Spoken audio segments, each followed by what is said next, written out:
Bom, na verdade me pediram para dar uma olhada lá na livraria para ver se tinha algum livro que eu indicasse. E tem alguns aqui, na maioria são clássicos, né? É, Liderança e Integridade, quem não leu, quem não tem, esse livro é de cabeceira, isso aqui é uma benção. Pense numa benção esse livro. A.W. Tozer. Bom, aqui eu estou falando do autor. Se você tiver a oportunidade de comprar alguma coisa de A.W. Tozer, compre. Pode ter certeza, é certo que vai ser bom, é certo que vai edificar. Aqui tem o cristão surpreendente, como os verdadeiros filhos de Deus vivem na terra.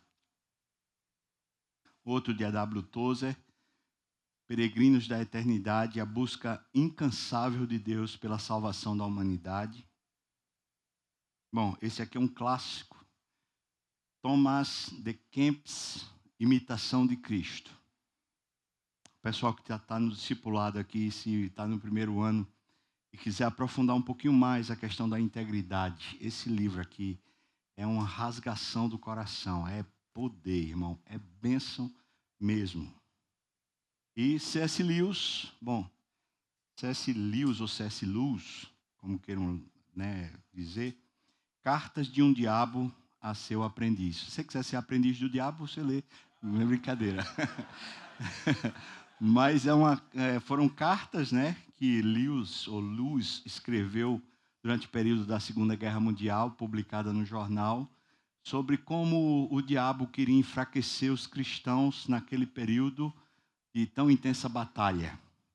Então, Lewis escrevia como se fosse um diabo experiente, falando para um aprendiz, um jovem demônio, né? Que estava querendo fazer o crente naufragar na sua fé. Então, como o diabo muitas vezes está seduzindo e entrando na nossa vida de uma maneira tão sorrateira, esse livro aqui ajuda muito. Então, está aqui. Cada livro que você compra, eu ganho R$ 2, então você compra, por favor. Não ganho nada não, irmão. Abra sua Bíblia, por favor, em Mateus capítulo 18. Mateus capítulo 18. Perder para ganhar, o tema. Hoje à noite eu queria falar sobre ganhar perdão. Você sabe que o perdão de Deus para você veio de forma gratuita. Colossenses talvez seja um dos textos bíblicos assim mais profundo para descrever a intensidade e o tamanho do perdão que foi dado para nós. A gente vai citar talvez esse texto um pouquinho hoje, mas você sabe que o perdão de Deus a respeito dos nossos pecados foi dado para nós de graça, mas para Deus foi pago um alto preço. Jesus foi morto para que a gente pudesse ser perdoado. Mas nós temos as nossas próprias dívidas aqui na terra, não é? Nós temos as nossas próprias faltas aqui na terra. Talvez um marido ali que adulterou ou foi, né, bravo demais com a esposa não consegue perdoar, e o marido queria que fosse perdoado. Talvez um filho, né, que foi tão indigno com os pais e quer a aceitação dos pais de novo. Talvez uma esposa também, que foi tão bruta e está esperando receber o perdão. Bom, a Bíblia parece apresentar para nós que o perdão de Deus conquistado por Cristo na cruz para nós, vem para nós de graça. Mas o perdão entre nós é uma moeda de troca. A gente precisa perder para ganhar o perdão entre nós. E o ponto é, você quer ser perdoado? Pelo menos foi isso que Deus ministrou ao meu coração, olhando para esse texto, que várias vezes eu já li, várias vezes já ensinei, várias vezes eu já encaminhei pessoas para o processo desse texto. Mas, quando estava lendo, meditando para aqui para o retiro, esse texto começou a entrar com nuances novas para o meu coração, a fim de me tratar. Você lembra da oração do Pai Nosso? Chega uma hora que o Senhor Jesus está ensinando e fala assim: perdoa as nossas dívidas, assim como, vamos lá? Assim como nós perdoamos aos nossos devedores. Me perdoa do jeito que eu perdoo o outro. Peraí. Tem aí alguma moeda que precisa ser trocada? Tem alguma coisa que precisa ser dada em troca para finalmente a gente conseguir ter o perdão uns dos outros? Eu queria sustentar hoje com você, nessa noite, que sim. Mais uma vez eu quero destacar para que não fique dúvida. E se ficar dúvida, eu gostaria de depois explicar. Ou gostaria que aqueles que tiveram hoje nos grupos pequenos aqui fizessem questão de procurar aqueles interlocutores lá para poder tirar dúvidas. Mas eu vou falar de novo. O perdão de Deus conquistado por Cristo Jesus na cruz, aquele perdão que tornava você inimigo de Deus, foi pago de um modo cabal. Deus lhe perdoou de toda a dívida que você tinha contra Deus. Mas para lhe perdoar, ele matou o filho dele. O preço foi altíssimo para Deus, mas você recebe de graça. Mas entre nós, seres humanos, quando a gente quer o perdão, sabendo que o perdão é uma graça de Deus, sabendo que o perdão é uma coisa que vem de Deus ao nosso coração, se a gente quer ser perdoado, se sentir perdoado, entre nós a gente precisa aprender a dar, pagar o tributo necessário para o perdão. Perder para ganhar. E hoje vai ser sobre perder o meu direito próprio. Perder as coisas que eu me amarro, que eu me seguro dizendo, mas eu tenho direito a isso. É perder isso para ganhar perdão. Mateus 18, vamos lá? A partir do versículo 18 até o final desse capítulo, Mateus 18, a partir do verso 18. Em verdade, eu vos digo que tudo o que ligardes na terra terá sido ligado nos céus, e tudo o que desligardes na terra terá sido desligado nos céus. Em verdade vos digo que 2 dentre vós sobre a terra, se vocês concordarem a respeito de qualquer coisa que porventura pedirem, ser-lhes-á concedida por meu Pai que está nos céus. Porque onde estiverem 2 ou 3 reunidos em meu nome, ali eu estou no meio deles. Então Pedro, aproximando-se, lhe perguntou. Veja que o assunto é sobre perdão. Simão perguntou: Senhor, até quantas vezes meu irmão pecará contra mim que eu lhe perdoe? Aí Pedro ainda pergunta: até 7 vezes é razoável?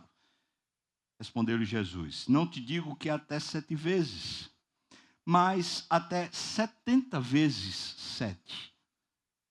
Por isso, o reino dos céus, veja que Jesus coloca perdão agora numa outra esfera, reino dos céus. O reino dos céus é semelhante a um rei que resolveu ajustar as suas contas com os seus servos. E passando a fazê-lo, trouxeram-lhe um que lhe devia, olha a quantia, 10.000 talentos. Não tendo ele, porém, com o que pagar, ordenou o Senhor que fosse vendido ele, a mulher, os filhos e tudo quanto possuía, e que a dívida fosse paga. Então o servo, prostrando-se reverentemente, rogou: sê paciente comigo, e eu tudo te pagarei. E o senhor daquele servo, compadecendo-se, mandou-o embora e perdoou-lhe a dívida. Saindo, porém, aquele servo, ele encontrou um dos seus conservos. Você está entendendo? Aquele servo que acabou de fugir, né, de uma punição severa, acabou de escapar, saindo ele, encontrou-se com um dos seus conservos, ou seja, que estava no mesmo naipe, na mesma altura social do outro. Os dois estão ali na equivalência. São conservos. E esse conservo lhe devia 100 denários. Um devia 10.000 talentos, o outro devia 100 denários. E agarrando-o, sufocava, dizendo: paga-me o que me deves. Então, o seu conservo, caindo-lhe aos pés, lhe implorava: ser paciente comigo e te pagarei. Ele, entretanto, não quis. Antes, indo-se, o lançou na prisão até que saldasse a dívida. Vendo os seus companheiros o que se havia passado, entristeceram-se muito e foram relatar ao seu senhor tudo o que acontecera.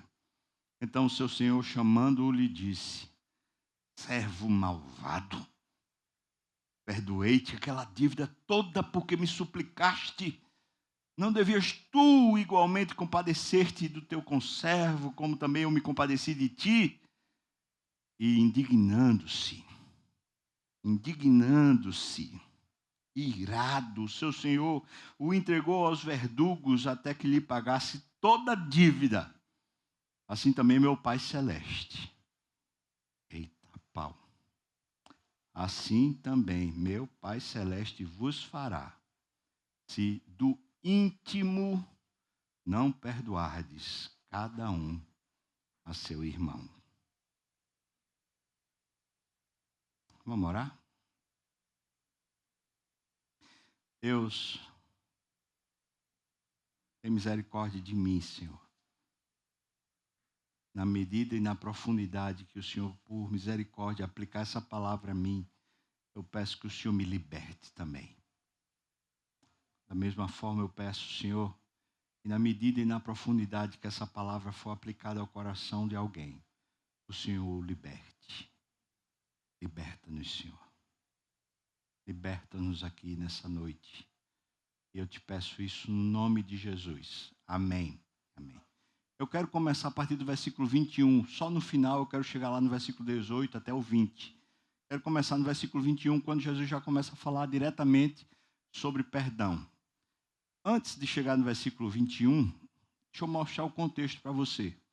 Jesus começa esse capítulo falando sobre criancinhas que devem ser o exemplo por causa da simplicidade, da humildade. Jesus destaca a humildade das criancinhas, falando que a gente também deveria ser como uma criança, mas como uma criança humilde.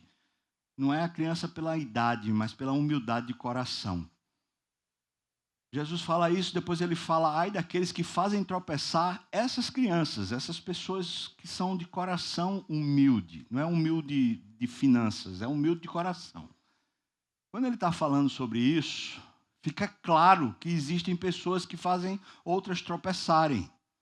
Então entra o assunto sobre quando uma pessoa falha, quando uma pessoa peca, e você vê a pessoa pecando contra você, alguém lhe fez um mal, o que é que você deve fazer? Aí Jesus diz: você vai a essa pessoa que lhe fez mal sozinho. Conversa com essa pessoa.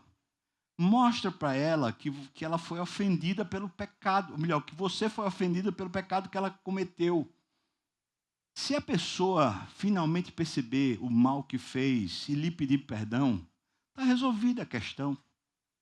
Mas se a pessoa não consegue perceber que pecou, então a Bíblia diz assim: você agora vai precisar que testemunhas estejam falando sobre a falta, assim como também você vai precisar que pelo menos duas pessoas que não são seus amigos, nem são amigos da outra pessoa que está faltando com você, sirvam de uma espécie de juiz.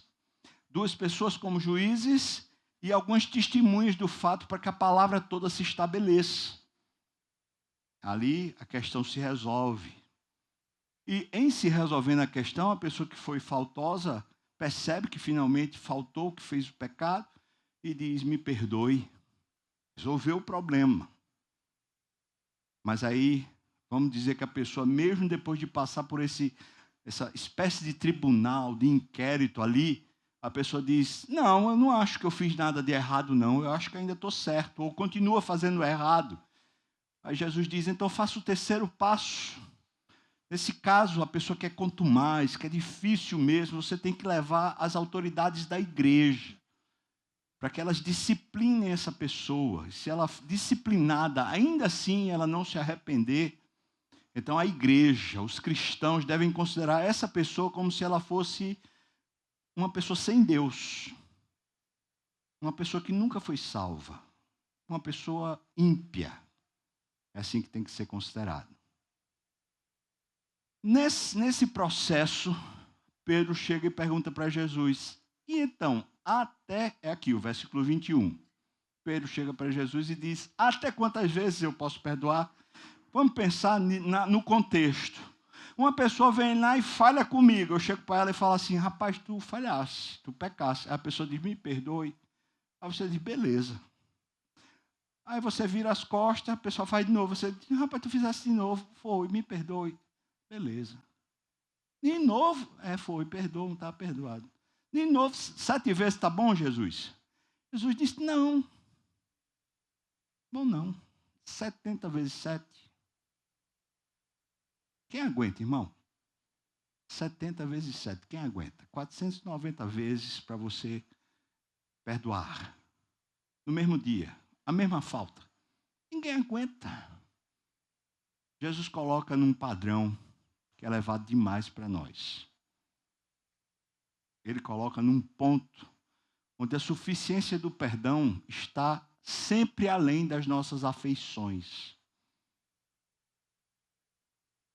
Quando ele coloca isso, ele estabelece o seguinte padrão. O pecado que alguém faz contra você é um pecado que ofende a santidade de Deus, que indiretamente lhe fere. Precisa nesse processo Deus entrar. Mas Jesus também estabelece o segundo ponto. Você que foi ferido pela falta do outro, você também precisa de Deus, porque sem Deus você será incapaz de dar ao outro o que Deus daria. Ou seja, quando Jesus diz 70 vezes 7, ele coloca a equação do perdão numa equação do impossível para as nossas condições humanas. É como se ele estivesse dizendo, quanto à questão do perdão, vocês vão ter que andar muito próximos de Deus, senão vocês não perdoam. Senão vocês não conseguem chegar lá. Não tem jeito. Bom, ele acabou de dizer isso, aí Jesus entra naquilo que está no versículo 23. Veja que ele diz, por isso, porque essa questão do perdão está numa esfera espiritual, não numa esfera de afetos.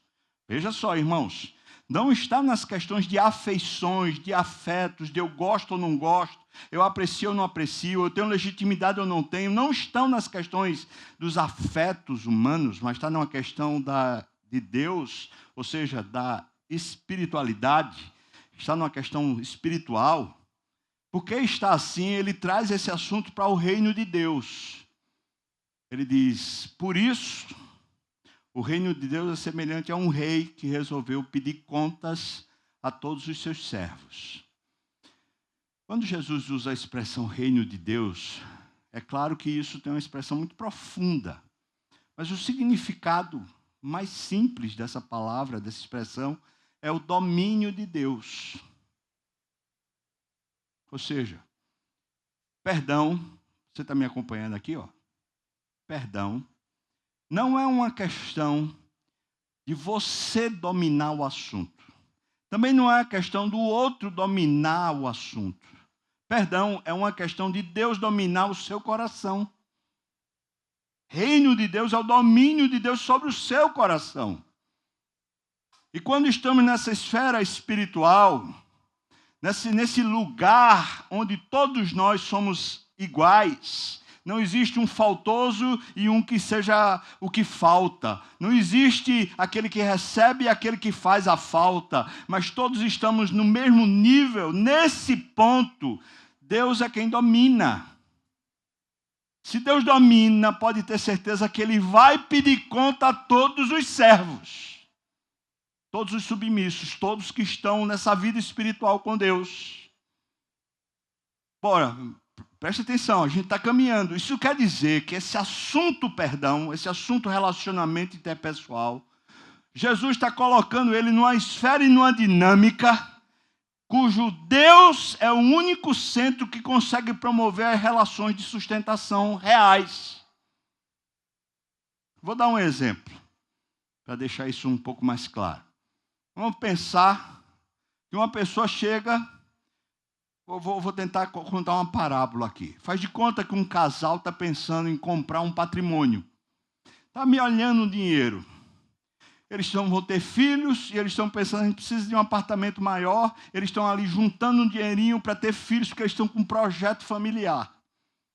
Aquele casal, a esposa tem uma irmã que de repente está agora precisando de dinheiro para pagar o curso da universidade que ela está concluindo e não pagou, ela está com uma dívida. A irmã chega e fala assim, será que vocês podiam me emprestar o dinheiro para eu pagar a universidade, para eu receber o meu diploma e depois eu pago? Aí o casal pensa, eita, porque a gente precisava comprar um apartamento agora, esse era o dinheiro da entrada, para depois a gente ficar pagando ali as prestações, o financiamento. Como é que a gente vai fazer agora? Mas aí eles falam assim, não, Deus disse para a gente emprestar. E assim, meio que amarrado, eles falam assim, tá bom, a gente vai emprestar. E chega para aquela moça lá e fala assim, olha, pode pegar o dinheiro, pague lá a sua universidade para você receber seu diploma, tudo bem. Quando você puder, você paga. Aí passa um ano, chegou o neném. E está um aperto danado no apartamento e não tem um dinheiro para poder começar a pagar, para fazer o negócio. Começa a ficar um problema.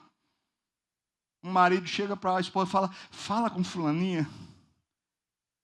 Eu já falei. E o que é que ela diz? Ela diz que não tem agora, porque está difícil, não está conseguindo um emprego para poder sustentar, o negócio está apertado. Mas fala com ela. Fala com tua mãe, fala com teu pai, começa a envolver pessoas. Daqui a pouco está uma crise. Daqui a pouco o marido não fala com a cunhada. Por quê? Porque a cunhada agora virou uma sem vergonha. Ô mulher sem vergonha, pede dinheiro, não paga, agora a gente está no prejuízo, porque a gente está morando nesse apartamento apertado, por causa da sem vergonha da sua irmã. Daqui a pouco está o pau entre o marido e a esposa. A esposa fala assim, mas não chama ela de sem vergonha. Eu chamo sim, porque aqui em casa... Amém, irmão? Aqui em casa quem manda é você, mas eu chamo. Não é assim? Que é macho. Para ficar brabo, mas depois... A confusão está feita. Isso é uma parábola. Aí aquele casal chega e ouve a voz do Espírito, lendo a palavra que está lá dizendo assim, empresta como quem dá. Está na Bíblia. Aí vem a palavra de Deus e fala, empresta como quem dá. Quer dizer, era para eu ter emprestado como se eu nunca fosse receber de volta? Isso muda tudo. Tem um domínio de Deus no ar. Agora não é mais uma questão de boa vontade humana. É uma questão de princípios espirituais. Aí o marido lê o texto. A esposa lê o texto. Eles ainda estão com problema. O apartamento ainda está apertado, ainda não tem dinheiro para poder comprar um novo apartamento. Mas agora tem um princípio espiritual enchendo o coração. Aí eles falam assim, rapaz, a gente queria ter uma conversa com a cunhada para dizer para ela, olha, está perdoada da dívida. Acabou de perdoar a dívida, aí a cunhada fala, mas eu estou precisando de dinheiro de novo. E aí, dá ou não dá? 70 vezes 7, irmão, amém? Você percebeu que vai para outro nível? Pá! Você percebeu que não é uma questão de só disposição, você gostar ou não gostar, só você dizer eu vou obedecer ou não vou obedecer.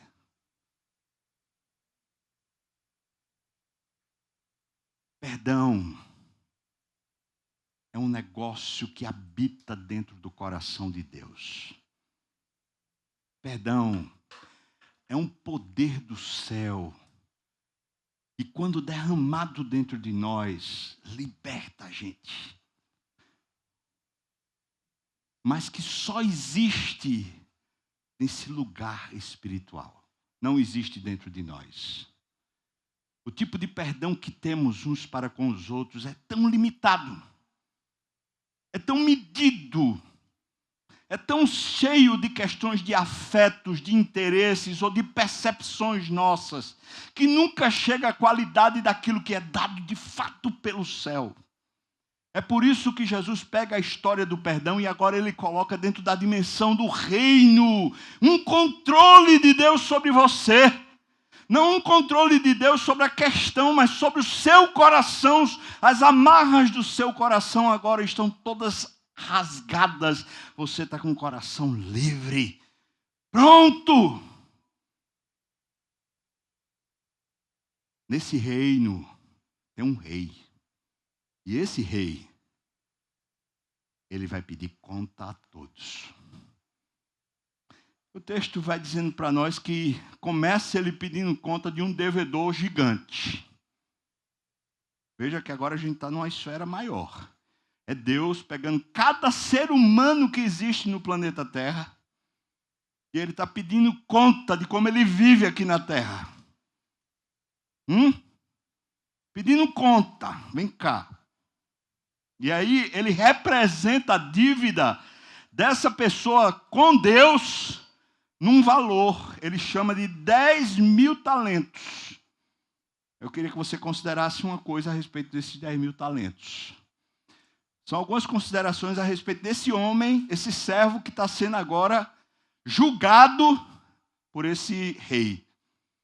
Algumas considerações. Primeiro, um cara que conseguiu fazer um tamanho dessa dívida, ele vivia tratando com valores que seriam sempre bem mais altos do que a sua própria capacidade de geri-los. Em outras palavras, ele tinha sempre valores que eram mais altos do que o que ele podia pagar, do que o que ele podia garantir. Por que eu digo isso? Porque 10.000 talentos, faça as contas aqui comigo. 10.000 talentos, para ser pago pelo rei, ou melhor, para o rei receber esses 10.000, precisava ele ser vendido. Acabou a vida dele, agora ele é escravo. Depois, precisava a esposa dele ser vendido. Acabou-se a vida da esposa, porque a vida dele não é suficiente para pagar. A vida da esposa também não é suficiente para pagar. Terceiro, os filhos. Acabou-se a vida dos filhos, ou seja, a família toda foi desgraçada por causa da dívida desse cara. Mas você acha que foi suficiente? Foi não. Desgraçou a família e agora vai desgraçar todo o patrimônio que esse cara tem, tudo que ele tem, ou seja, esse cara vive um tipo de vida, ele esbanja um tipo de vida que ele não tem cacife para bancar. Está claro. Porque quando alguém pede conta do estilo de vida dele, ele diz assim, olha, se eu vender a mim mesmo, minha esposa, meus filhos, tudo que eu tenho, ainda não dá o suficiente para eu pagar. Esse cara vive um tipo de vida que ele não tem sustentação, não tem capacidade de geri-la. E o rei está pedindo conta, porque nesse tipo de vida artificial, essa vida de espiritualidade artificial, você não banca o perdão. Você não banca uma qualidade de vida com Deus. Se Deus comparecer diante de você dizendo, olha, eu queria ver as suas contas, você diz assim, eu estou lascado. Se eu for vendido, se minha família for vendida, se tudo que eu fiz na minha vida for validado por Deus, Deus vai chegar no final e vai dizer, tu está me devendo muito ainda. Esse aqui é o primeiro. Segunda consideração. Aconteceu um negócio que ele jamais esperava. O rei agora quer que ele pague. Eu queria que você pensasse um pouco sobre isso. Imagina que Deus está agora olhando para você. Está passando um filmezinho de você sozinho. Às vezes que você ficou sozinho na sua vida. Ninguém viu, só você. Está passando um filmezinho. Você e Deus estão numa sala assistindo. Você lá se masturbando. E Deus olhando. Jesus olhando, você se masturbando. Vendo lá a mulher pelada. E agora você está lá se masturbando, você olha para ele e fala, está aqui, eu vou pedir conta. Você estava sozinho e deu uma dedada. Disse palavrão. Ninguém viu, mas agora do lado do carro está Jesus olhando, falando, eu vim aqui pedir conta.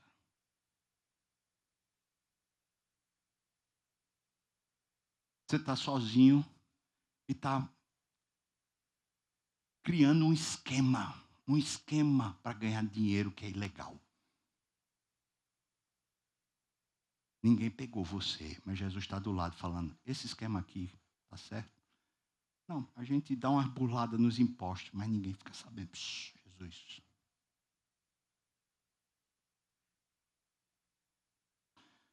Jesus está do seu lado quando você está sozinho na sua casa.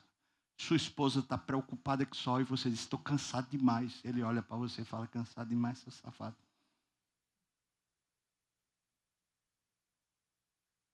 Eu queria que você pensasse o seguinte, esse homem que vivia uma vida que ele não podia dar conta dela, ele gastava muito mais do que ele podia.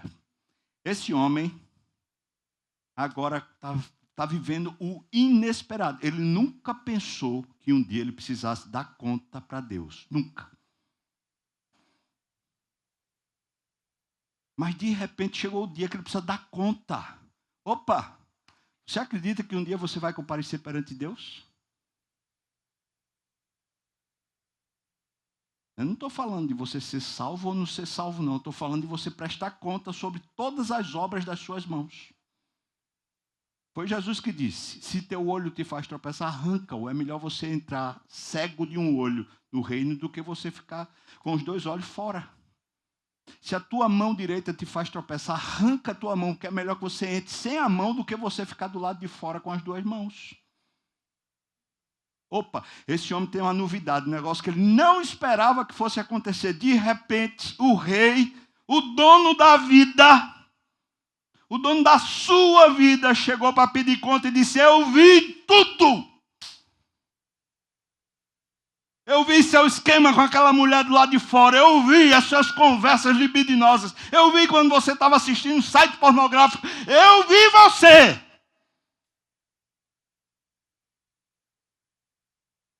E agora eu quero a conta. Vamos pagar? Esse homem não esperava, mas tinha que pagar a conta.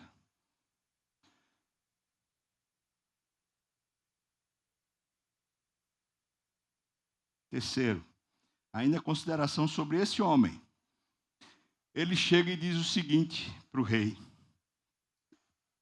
Por favor, não me condene, por favor. Ele reverencia, ele se prostra no chão, ele chora, ele espelha, faz aquele teatro grande. E ele diz assim, tenha paciência, que eu vou pagar tudo. Você acha que esse rei, que viu tudo, não sabe que ele não tem competência para pagar tudo? O que é que você acha, irmão? É claro que o rei sabe que ele não tem competência para pagar tudo. Mas ele está dando ele está bancando uma de que é bom, que é competente. É só uma questão de prazo. Se o senhor me der mais um pouquinho de prazo, eu consigo. Eu vou apagar as faltas tudinho. Eu vou pagar as dívidas tudinho. Eu vou resolver tudinho com minha mulher. Mas o senhor não conta para ela, não. Vou resolver as contas tudinho com meus filhos. Mas não meta não o dedo lá, deixa que eu vou resolver tudinho com meus filhos. Eu vou resolver tudinho com a sociedade, com minha mãe, com meu pai, com meus irmãos. Eu vou resolver com a igreja, eu vou resolver com todo canto. Eu vou resolver os meus problemas tudinho. Não se meta não, por favor, não se meta não. Amém? Só me dá mais um prazozinho. Você lembra de um rei chamado Ezequias que disse, eita, agora que eu vou morrer, me dê mais prazo. Deus disse assim, ajeita a tua casa, tem mais 15 anos, vai lá, tem mais prazo. Sabe o que foi que serviu aqueles 15 anos?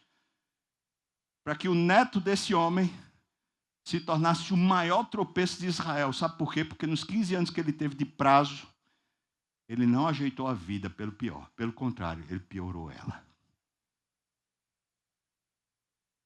Esse homem aqui, primeiro, ele tem uma dívida gigante, mas ele está bancando, está fazendo de conta que ele é o cara, dizendo assim, rapaz, eu tenho como pagar. Só preciso de um prazozinho. Eu ajeito todas as coisas que eu fiz de errado, eu ajeito, porque a gente está falando aqui de reino espiritual. Esse é o primeiro caso. Aí vem o segundo caso. O segundo caso é um conservo. Veja só, no segundo caso, é que é interessante, que mostra como isso aqui é uma realidade terrena. Não está falando depois da morte, não. Está falando daqui, Deus pedindo conta. Aquilo que o homem plantar é isso que ele vai colher. Hã? Aquilo que você continua plantando na sua vida, intolerância, briga, raiva, ódio, direitos pessoais, o egocentrismo, esse negócio tem preço, isso cobra a sua vida.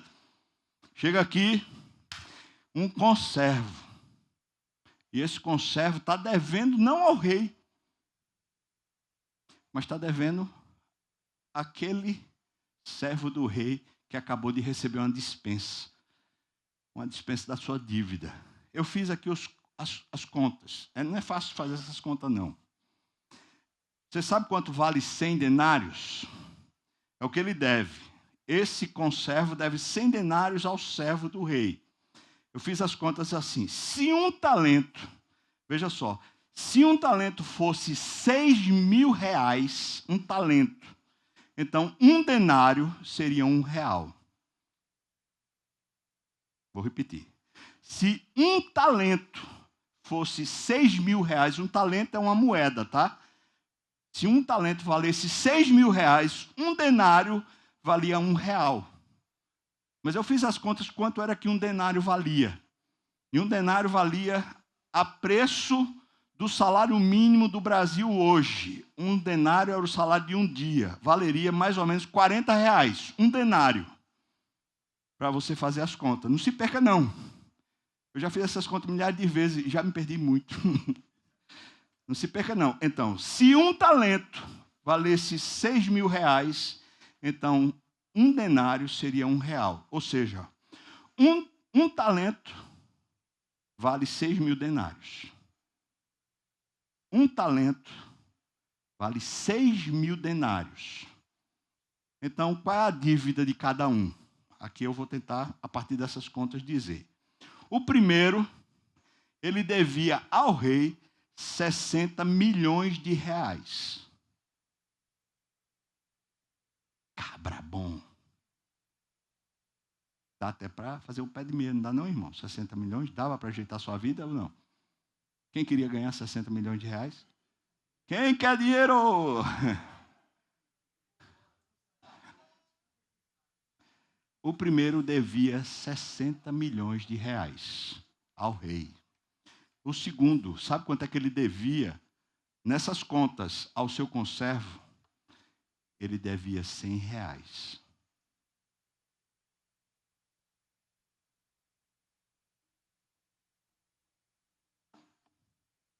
Brincadeira? É brincadeira, irmão? Agora, o conservo, que devia 100 reais, está sendo esmagado por aquele que devia 60 milhões de reais. E pague! Vou voltar para o filme. Jesus acabou de assistir seu filme, a sua história. Tudo que você falou, disse, pensou, aquele jeitinho, aquela safadeza que você sabe, seu miserável. Acabou de ver tudo isso. Aí teve uma pessoa ali, amigo seu, uma pessoa do seu convívio que chegou e faltou com você numa promessa. Fez uma promessa para você e faltou. Pegou um dinheiro emprestado e não pagou. Você disse, rapaz, eu não suporto mais, não quero mais nem ver, eu não quero mais ter amizade nenhuma, para mim acabou. Acabou a confiança. Amém, irmão? É essa comparação que está sendo feita aqui. algumas considerações sobre o conservo, esse que só devia 100, né? Algumas considerações. Primeiro, ele vivia devendo 3 meses do salário, 3 meses e 10 dias de um salário. Isso daria mais ou menos R$ 4.000 era a dívida dele, se a gente for colocar de novo um denário por R$ 1. É mais ou menos isso.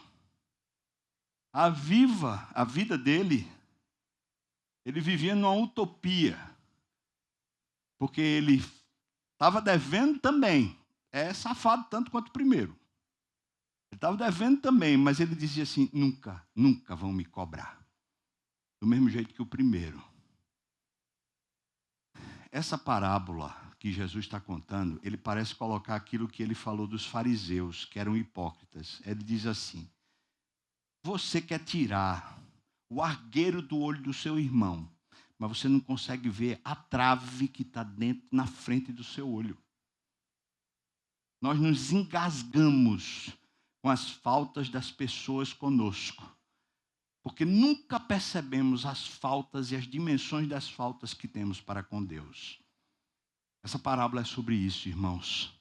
É sobre dimensões e condenações, e sobre a utopia de achar que a gente consegue viver aqui na terra sem pagar pelas nossas faltas.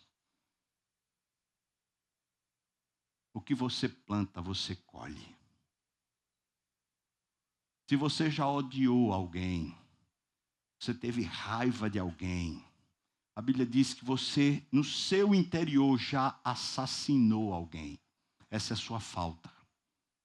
É isso que Deus pode cobrar de você. Você como um assassino. Se você já olhou com intenção impura para uma mulher, você não precisa ter ido para a cama com ela. Só precisa ter olhado e desejado dormir com aquela mulher. Você já é um adúltero considerado por Deus como um faltoso completo. Esse é o padrão de Deus. É por isso que Jesus, quando pega o assunto perdão, em vez de ele ficar trocando miúdos do tipo, pode, não pode, até quantas vezes, como Pedro estava querendo fazer, como se esse fosse um assunto meramente humano, de afeições humanas, Jesus diz, vamos trazê-lo para a realidade de onde ele vem, de onde ele existe, de onde ele é fato. Essa realidade é uma realidade do reino de Deus. É quando Deus domina corações, quando Deus finalmente vem e nos alcança, que ele nos faz muito maiores do que as nossas próprias capacidades. Deus pode nos fazer capazes de perdoarmos. Assim como Deus nos faz capazes de nos sentirmos perdoados. E aqui, é como se esse ponto fosse o ponto focal do sermão. Conquanto as nossas faltas e os nossos problemas são uns com os outros, eles não se resolvem a partir das questões uns com os outros. Eles só se resolvem quando em Deus se resolvem.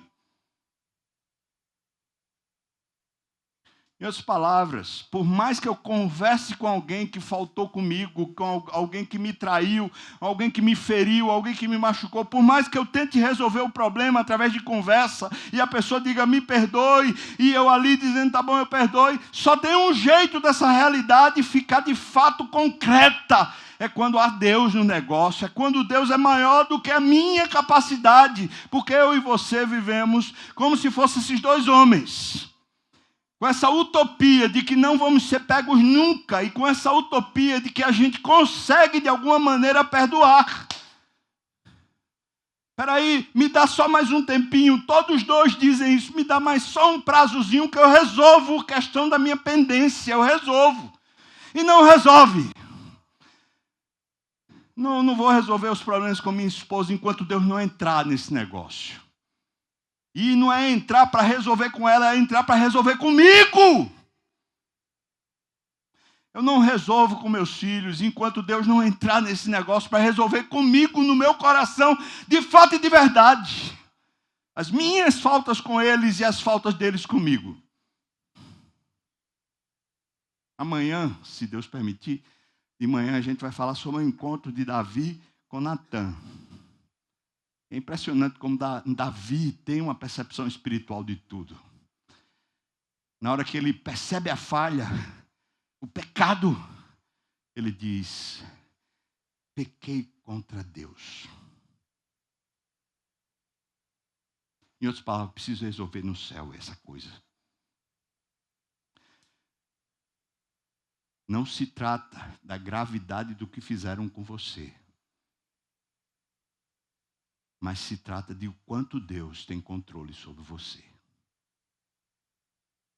Não se trata de você fazer uma régua de medir e manipular os processos, dizendo assim: se fosse até aqui eu perdoava, mas foi até aqui, desse tamanho, não tem quem aguente. Jesus está dizendo, não é 7 vezes, é 70 vezes 7.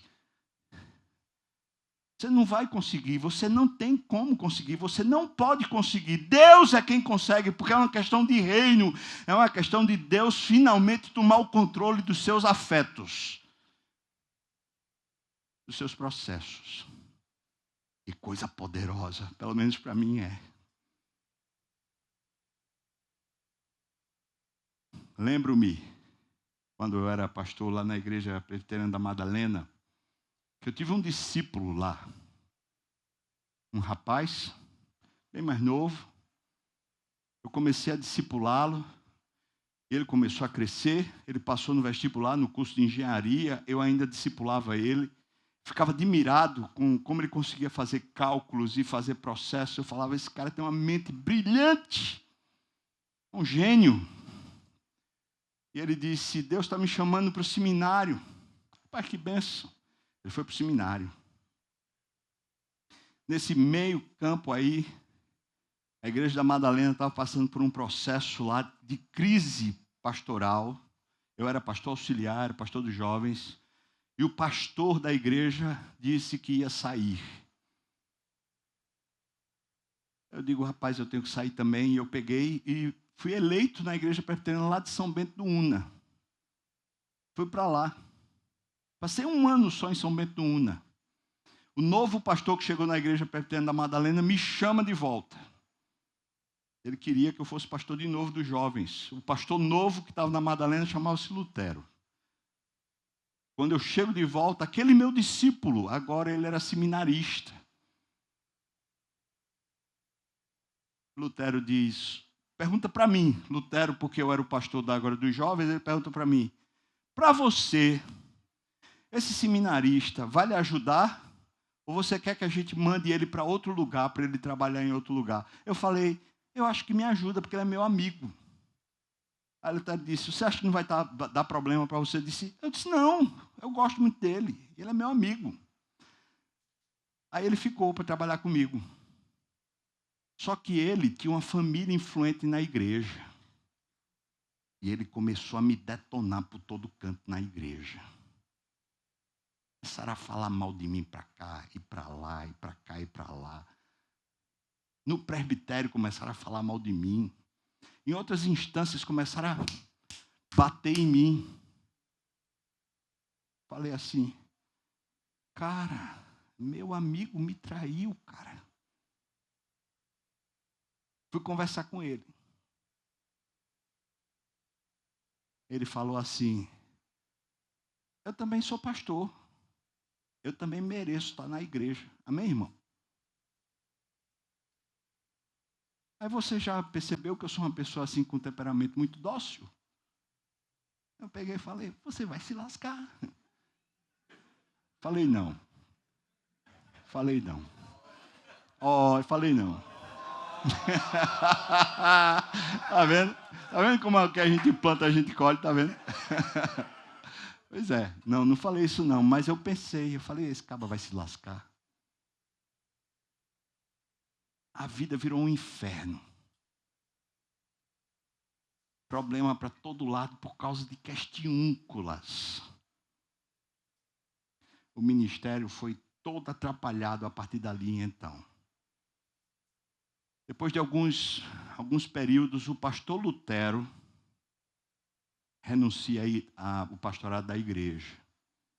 Eu saio da igreja junto com o Lutero, mas eu estava magoado. Meu amigo tinha me traído.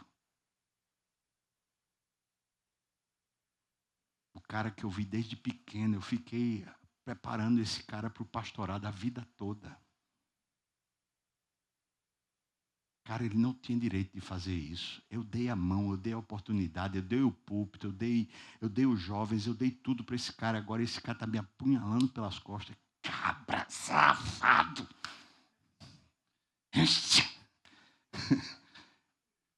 Eu digo para você, eu lia os salmos imprecatórios. Eu lia. Senhor, faz ali. Senhor, que a mão dele seque. Irmão. Oh, glória, né? Mas sabe, não estava resolvendo. Coração azedo, amargo. Não estava resolvendo. Chegava a ceia, eita. Meu Deus, como é que eu vou tomar ceia com um negócio desse no coração? Eu não vou poder. Não. Amargo desse jeito não dá para tomar ceia. Eu vou tomar veneno desse jeito em vez de ceia. Quem come e bebe sem discernir o corpo, come e bebe juízo. Eu não quero juízo, não. Não dá. A própria vida cristã começa a botar você contra a parede. Você não pode viver assim, seu miserável. Você está guardando mágoa. Você está preso. Você está cobrando a dívida desse seu conservo. Quando você foi perdoado de tudo. O que é que eu fiz? Eu comecei a orar. Mas agora não imprecatória. Eu orava era por mim, não era por ele. Eu falei, Senhor, eu percebo que eu não tenho jeito. Eu percebo que o problema da minha vida sou eu. Eu percebo que se o Senhor não entrar, eu estou lascado. Por favor, intervenha na minha vida. Faça alguma coisa para finalmente eu perdoar a quem me deve. Isso era a qualquer hora do dia. Se eu pensasse no meu irmão que era faltoso comigo naquele momento, se eu pensasse, eu orava. Eu falava, Deus, intervenha. Me quebre, Senhor. E eu dizia, eu sou muito exagerado com Deus, especialmente. Eu dizia, se o Senhor quiser que eu fique aleijado, eu fico aleijado, Senhor. Se o Senhor quiser me deixar imprestável, me deixe, mas faça um negócio dentro de mim. Eu não quero mais ter esse azedo dentro de mim. Eu não quero mais. Eu não aguento viver desse jeito, Senhor. Nesse ponto, irmão, já não era mais o irmão que tinha faltado comigo. Já não era mais. Agora era uma questão de reino. Era de Deus finalmente entrar e me dominar. E eu me lembro tão bem. E um bendito dia, enquanto eu tomava banho, orando, de repente, aquelas águas que caíam ali sobre a minha pele pareciam que era um banho de sangue do Cordeiro que começava a me lavar. E eu comecei a ser purificado. E eu comecei a me sentir leve. Eu falei, meu Deus, eu estou perdoando. Será, Senhor? É verdade? Será que eu estou conseguindo finalmente perdoar? Ai, que liberdade é essa? Que prazer é esse? Que poder é esse, Senhor? Até hoje eu não conhecia um negócio desse tão grande dentro de mim. Eu saí do banheiro, eu fui me ajoelhar para dizer, bendito é o teu nome. Eu agora amo de novo, Senhor, como é que pode? Eu amo, eu não sei explicar, mas eu amo de novo. Não quero mais mal, eu não quero mais. Como, Senhor? Não pode. Não pode ter alguma coisa especial que aconteceu. Eu fui atrás do irmão. Eu queria dar um beijo. Dar um abraço. Eu fui recebido como quem recebe um cachorro pestilento. Paus e pedras. Mas eu disse, eu só vim dar um beijo. Era só isso. Até hoje está resolvido.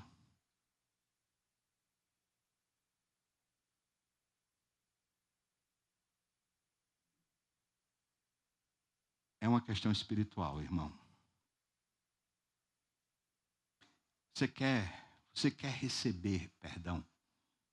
Quer tirar amarras do seu coração? Você precisa abrir mão dos seus direitos. Precisa perder esse direito que você tem. Você precisa perder essa coisa que você diz assim, mas não foi justo. Mas não foi certo. Todo mundo viu que não foi certo. Fulano fez, mas não foi certo. Agora eu vou bem perdoar. É isso mesmo. Abre mão disso.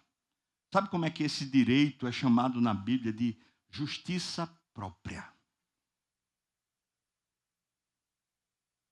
Entenda bem. Não é que você não tenha razão. É que essa razão que você tem, conquanto própria, ela está só azedando você. Para que vale ela para você? Para azedar? Porque você não pega uma coisa que está lhe azedando, lhe fazendo mal, e você troca ela pelo perdão. Perca seu direito. Perca sua justiça própria. Isso abre você, rasga você, liberta você. Agora eu quero chegar no versículo 18. Dê uma olhada o que é que ele diz. Que proposta? Que proposta é essa? Diz assim: em verdade, eu vos digo, tudo o que ligardes na terra terá sido ligado nos céus. Olha só, você tem ligado uma dívida na terra? Alguém está lhe devendo? Você ligou isso no céu?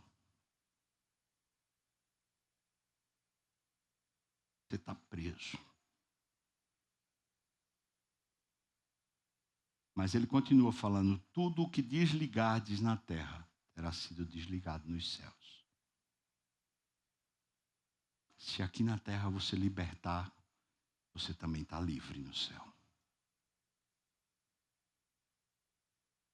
Em verdade eu vos digo, que se dois dentre vós, aqui na terra, eles começarem a concordar a respeito de qualquer assunto, e é claro que ele está falando sobre perdão.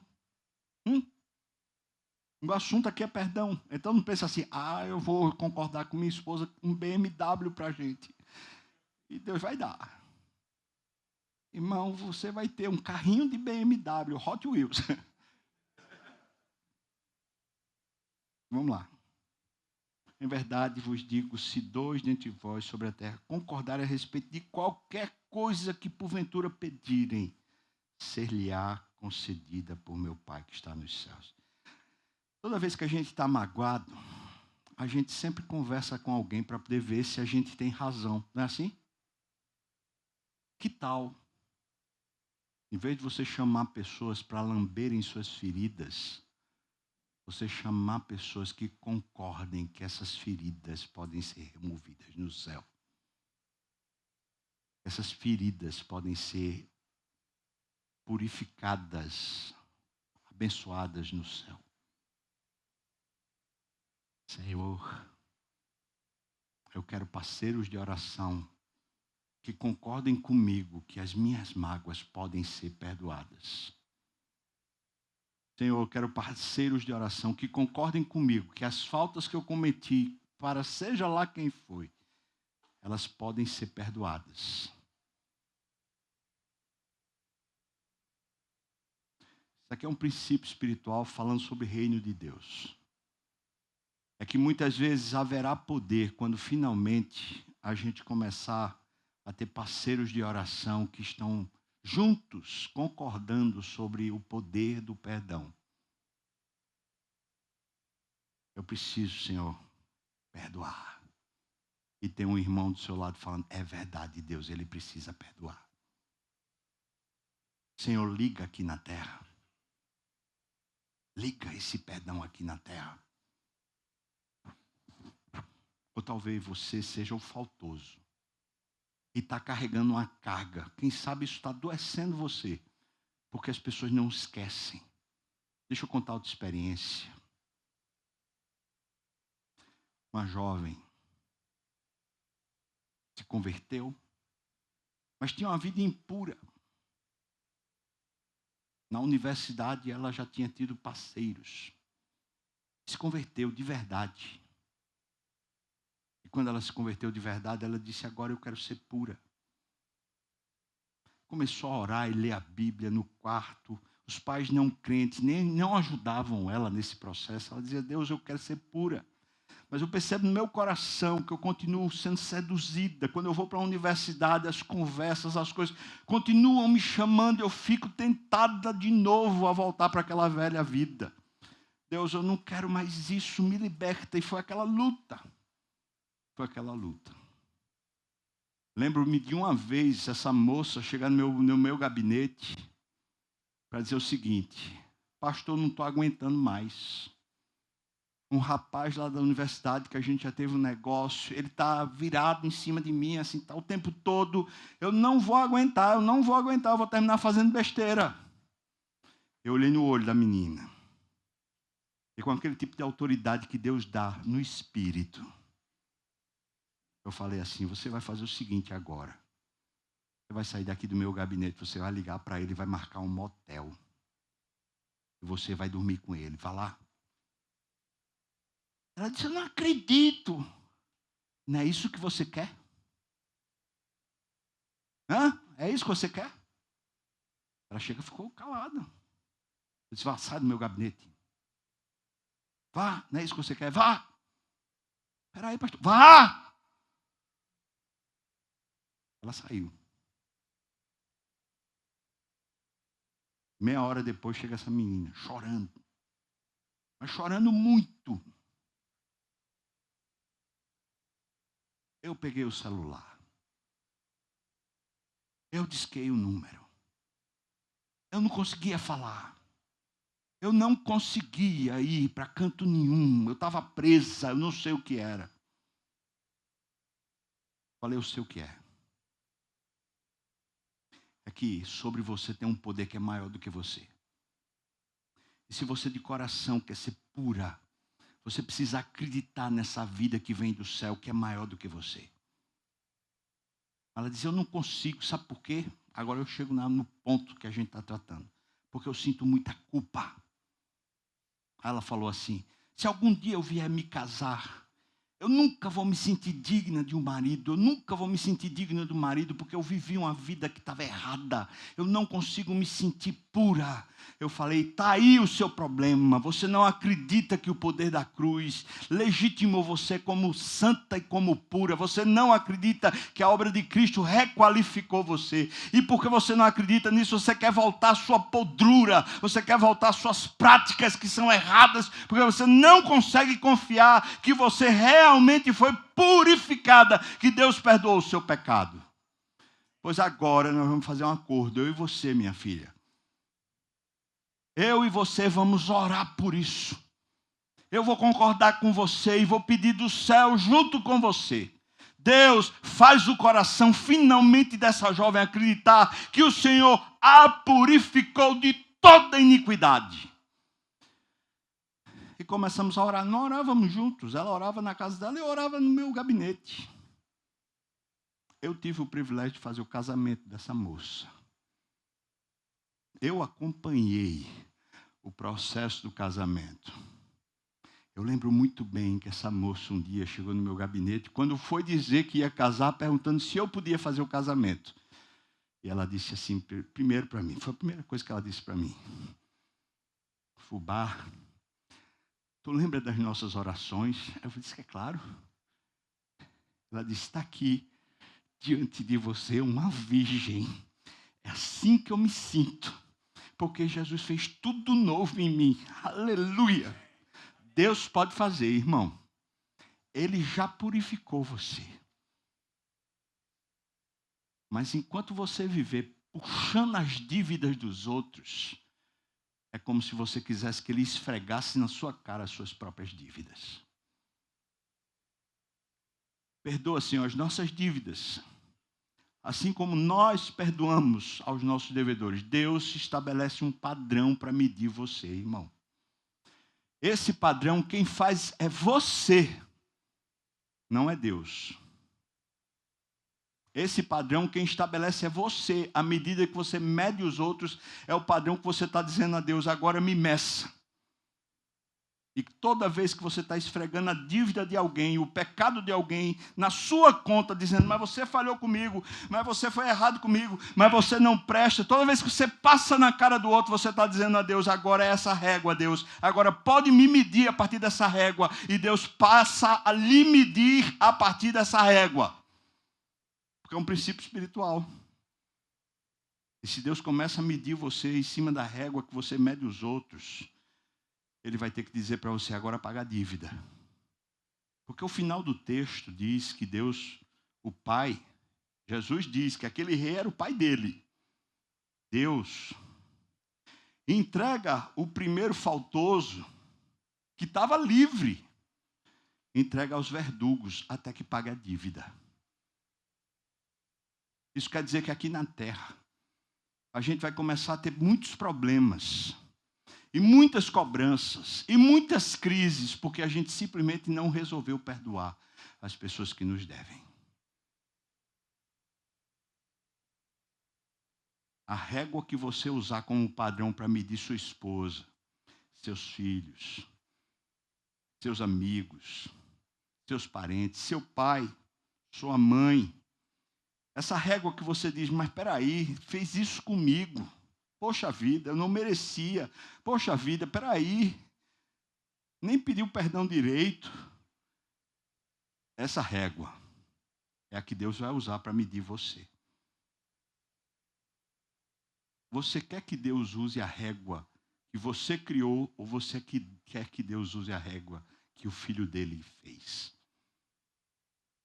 Qual a régua que você quer? Eu faço um desafio nessa noite. Quem sabe a gente aprender aqui a dividir nossas faltas uns com os outros de maneira responsável, fazendo um tipo de pacto. Você e eu vamos orar. Nós vamos ligar na terra e ligar no céu o perdão no nosso coração. Vamos, em vez de a gente medir todo mundo com a régua lá embaixo, a gente começar a medir com a régua lá em cima, que todo mundo passa. Com a régua aqui, só os perfeitinhos passam. Com a régua aqui, todo mundo passa. Sabe qual é a régua que Jesus usa para medir você? O sangue dele que lhe purifica de todo pecado. O texto de Colossenses diz, o escrito de dívida que era contra você e que lhe era prejudicial, Jesus removeu sua dívida, encravou ela na cruz e lhe libertou de toda a culpa e de todo o pecado. Que tal, irmãos? Esse é o desafio que eu faço. Tem alguém que você diz assim, rapaz, eu preciso perdoar. Começando por pai e mãe. Precisa perdoar pai e mãe? Precisa perdoar a esposa? Precisa perdoar filhos, filhas? Precisa perdoar algum irmão, algum parente? Você precisa perdoar alguém da igreja? Alguém do trabalho, que é sempre sacana com você, precisa perdoar?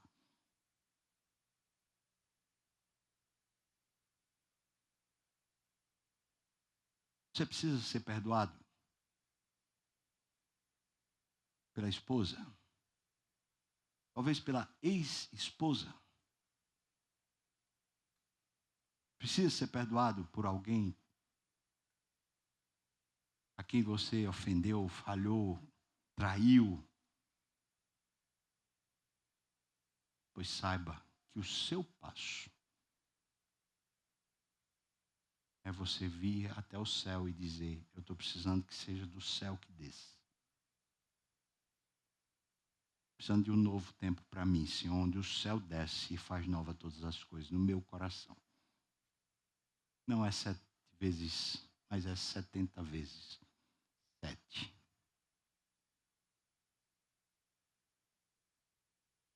Será que tem alguém que pode ser companheiro de oração nessa jornada?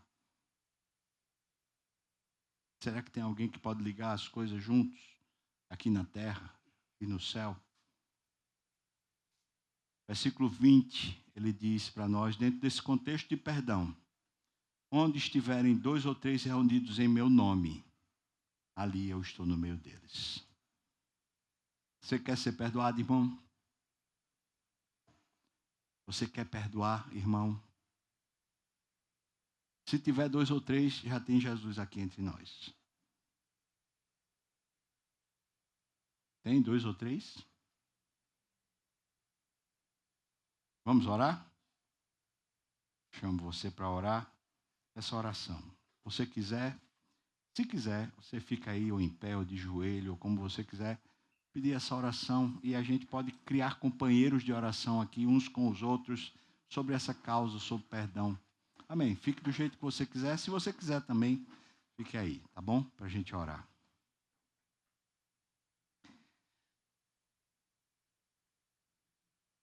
Ó Senhor, dá para ver de uma maneira muito obtusa e clara, muito franca, que eu não tenho a mínima condição nem de falar dessas coisas, nem sequer de provar delas. Mas, Senhor, eu já provei, eu já vi. Então eu sei que é real, Deus. Por isso, junto aqui com irmãos, nós queremos ligar agora no céu, sabendo que Jesus está exatamente aqui agora, nesse meio, para dizer ao Senhor: Pai, perdoa a nossa dívida. Perdoa, Senhor. Senhor, ajuda-nos a perdoar. Derrama, Senhor, um negócio novo no meu coração, no coração de todos que estão orando comigo agora. Derrama um negócio novo, Senhor Deus, uma liberalidade, um tipo de graça, uma coisa que é como um óleo que faz as engrenagens voltarem a funcionar. Tira essas amarras, esses pesos de dentro de nós. Recalibra a nossa alma, faz a gente sentir de novo a leveza do poder de Deus, a leveza do Espírito do Senhor. Ó meu Pai, vem trazer um novo tempo para a nossa vida e para a nossa alma, Senhor. Hoje pode ser o dia dessa visitação, essa oportunidade. É por isso, Pai, que cremos e clamamos: Senhor, Tu que estás aqui, ó Jesus, põe agora a Tua mão na nossa cabeça, põe a mão no nosso coração e arranca de nós a nossa vileza, Senhor Deus. A nossa maneira, assim, sempre de botar o dedo apontando. Ó Senhor, arranca de nós essa sensação de que somos mais justos do que os outros, Pai.